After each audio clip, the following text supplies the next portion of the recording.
ఓం నమో భగవతే వాసుదేవాయ. ప్రకృతి మనకు ఎన్నో అద్భుతమైన పూలను చెట్లను బహుమతిగా ఇచ్చింది. అందులో కొన్ని మొక్కలు కేవలం అందానికే కాదు, అద్భుతమైన ఆధ్యాత్మిక చరిత్రను కూడా కలిగి ఉంటాయి. అలాంటి వాటిలో మొదటి స్థానంలో నిలిచే పవిత్రమైన పుష్పమే కదదంబ పుష్పం. అసలు ఈ పూల ప్రత్యేకత ఏమిటి? హిందూ పురాణాలలో, ముఖ్యంగా శ్రీకృష్ణుని లీలలలో కదంబ వనాలకు ఎందుకు అంత ప్రాముఖ్యత ఉంది? ఈరోజు ఈ వీడియోలో తెలుసుకుందాం.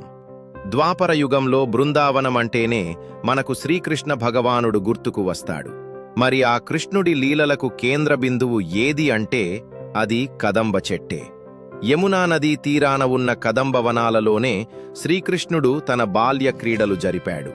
గోపికలతో కలిసి రాసలీలలు ఆడింది. గోవులను కాపలా కాస్తూ సేదదీరింది.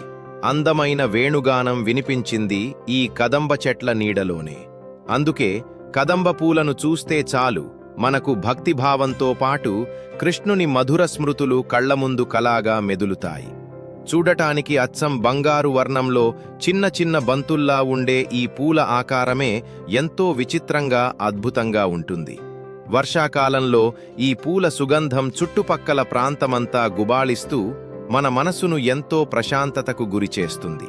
అందుకే ప్రాచీన కాలం నుంచి దేవాలయాల ప్రాంగణాలలో ఈ చెట్లను ప్రత్యేకంగా పెంచేవారు. కేవలం ఆధ్యాత్మికంగానే కాకుండా ఆయుర్వేదంలోనూ కదంబ చెట్టుకు ఎంతో ప్రాధాన్యత ఉంది. ఈ చెట్టు బెరడు, ఆకులు, పువ్వులు అనేక రకాల చర్మ వ్యాధులను తగ్గించడంలో, ఒంటి నొప్పులకు, శరీరంలోని మలినాలను తొలగించడంలో దివ్యౌషధంగా పనిచేస్తాయని ఆయుర్వేద గ్రంథాలు చెబుతున్నాయి.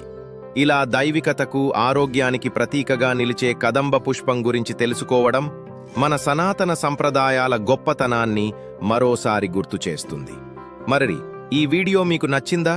అయితే ఒక లైక్ చేయండి, మీ మిత్రులతో షేర్ చేయండి. ఇలాంటి మరిన్ని ఆధ్యాత్మిక విషయాల కోసం మన ఛానల్ని సబ్స్క్రైబ్ చేసుకోవడం మర్చిపోకండి. జై శ్రీకృష్ణ. ధన్యవాదాలు.